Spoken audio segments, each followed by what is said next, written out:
ամրոցներից մեկը՝ Այանիսը։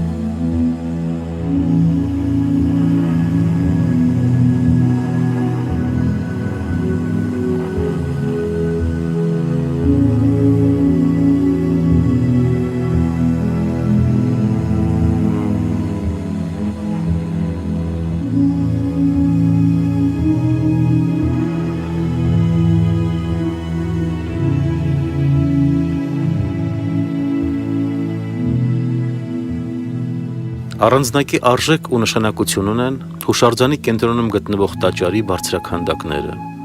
որոնք առայժմ բացառիկ են Ուրարտական ճարտարապետության մեջ։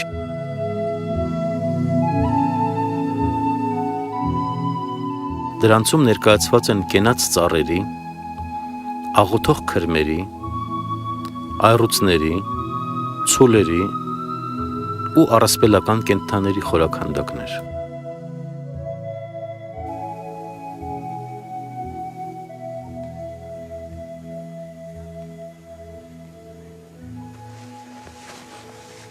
Վանի թագավորության վերջին շրջանում 7-րդ դարի կեսերին մեր թվարկությունից առաջ այս պետությունը մի կարճաժամկետ վերելք ապրեց։ Դա կապված էր Ռուսա երկրորդի հետ։ Նրա օրոք հայկական լեռնաշխարհի մի շարք հատվածներում Արարատյան դաշտում, Վանի ավազանում, Սևանում կառուցվեցին ճարտարապետական կառույցներ եւ պաշտպանական համակարգեր։ Դրանցից մեկը այս ամրոցն է՝ Այանիսը, որի կառուցողական մանրամասները խոսում են բարձր շինարվեստի եւ միևնույն ժամանակ այն ծանր իրավիճակի մասին, որը կար Ուրարտոյում այս փուլում։ Այդ վկայում են այրվածքները։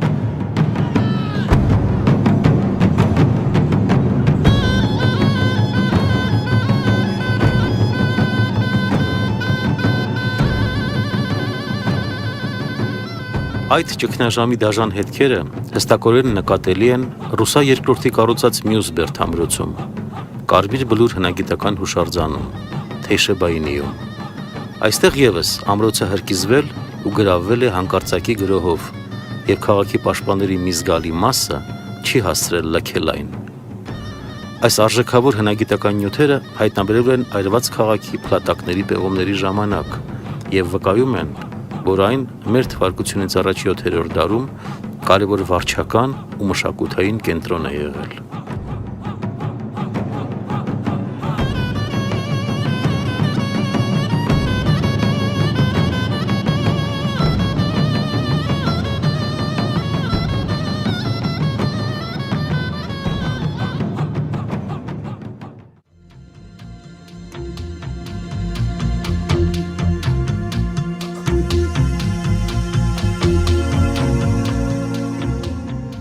Մենք Երևանից 20 կիլոմետր հյուսիս ենք, Օշական հնավայրի տարածքում։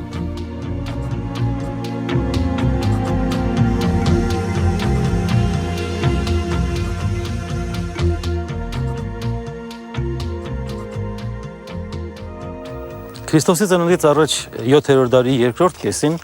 Վանի թագավորության տիրակալներն ավելի հակված էին իրենց իշխանության առավել հզոր կենտրոնները տեղադրել Արարատյան դաշտում։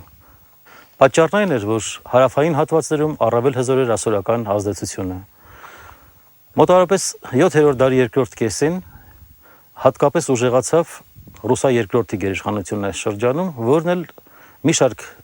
ճարտարապետական կառույցների թվում այստեղ հիմնեց այս ամրոցը։ Մեզ առայժմ հայտնի չի ինչպես է կոչվել ուրարտական այս ամրոցը,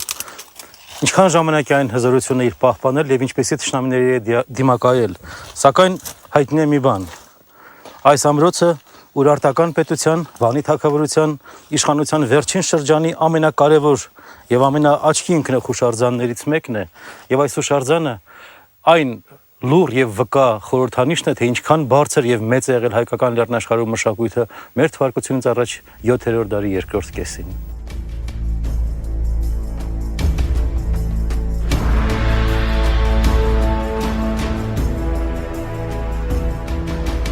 Մեր թվարկությունից առաջ 6-րդ դարի առաջին քառորդին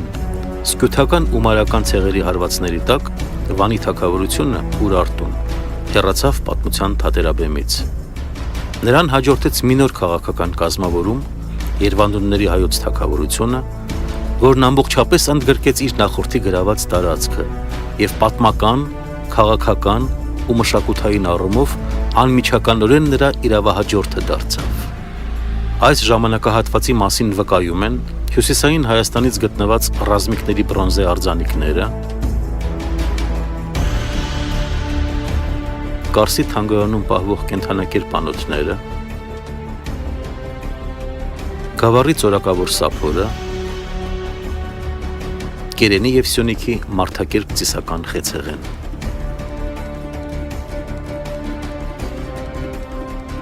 Մեր թվարկությունից առաջ 6-րդ դարի վերջին քառորդին Մերձավոր Արևելքում հանդես եկավ մի նոր աշխարհակալ տերություն՝ Աքեմենյան Պարսկաստանը։ Մեր թվարկությունից առաջ 521 թվականին 5 արյունալի ճակատամարտերից հետո Աքեմենյան տերության հիմնադիր Դարեհ առաջինին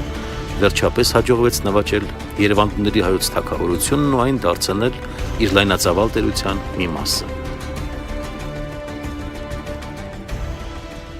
Մենք գտնվում ենք Շիրակի տարածքում, Գյումրիից ոչ հեռու։ Բենյամին հնագիտական հուշարձանի հատվածում։ Պեղումներն այստեղ շարունակվում են առ այսօր։ Ձեր առջև աշխատանքների արդյունքում բացված հնագիտական հուշարձանի մնացորդներն են։ Սյան խարիսխներ, քարաշար պատեր։ Այս ամենը վերաբերում է 6-4 դարերին մեր թվարկությունից առաջ եւ վկայում է այն մասին, որ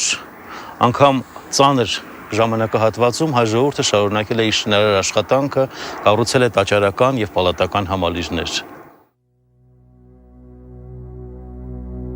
Դարեհի գերիշխանությունը Հայաստանում ավելի շատ անվանական էր, քան փաստացի։ Հայաստանը որոշակի առումներով պահպանում էր իր ներքին ինքնուրույնությունը եւ շարունակում էին զարգացում ապրել արհեստներն ու տնտեսությունը։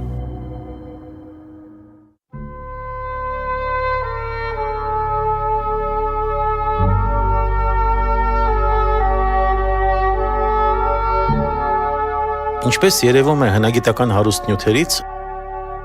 Էրեբունին, Ուրարտուի հյուսային հենակետը, չմատնվեց կործանման, այլ շարունակեց գոյատևել հաջորդ ժամանակներում։ Հայոց Երևանդուրնի թագավորների օրոք։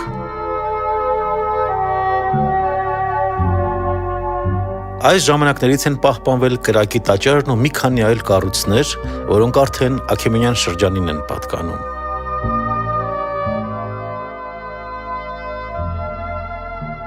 Սակայն, եթե Վանի թագավորության շրջանում Էրեբունին պետության հյուսիսային հենակետն էր, հիմա հայոց քաղաքական ու մշակութային կյանքի կենտրոնը դարձավ Այրարատ նահանգը։ Իսկ մայրաքաղաքը Արմավիրը,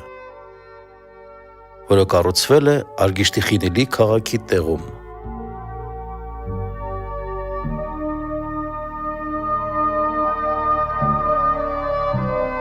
Մենք Հայաստանի հնագույն մայրաքաղաքներից մեկի Արմավիրի տարածքում ենք։ Այս քաղաքը հիմնադրվել է դեռևս 8-րդ դարում մեր թվականությունից առաջ Ուրարտական շրջանում Արգիշտի առաջինի օրոք։ Սակայն առավել հզորության հասավ հելենիստական շրջանում։ Այն բանից հետո, երբ Ալեքսանդր Մակեդոնացու զորաբանակները պարտության մատեցին Աքեմենյան ուժերին, այստեղ իշխող կառավարիչ Երուանդը կամ Երևանդը իրեն անկախ հայտարարեց եւ Արմավիրը հռչակեց Հայաստանի մայրաքաղաք։ Աշորիդ վերևը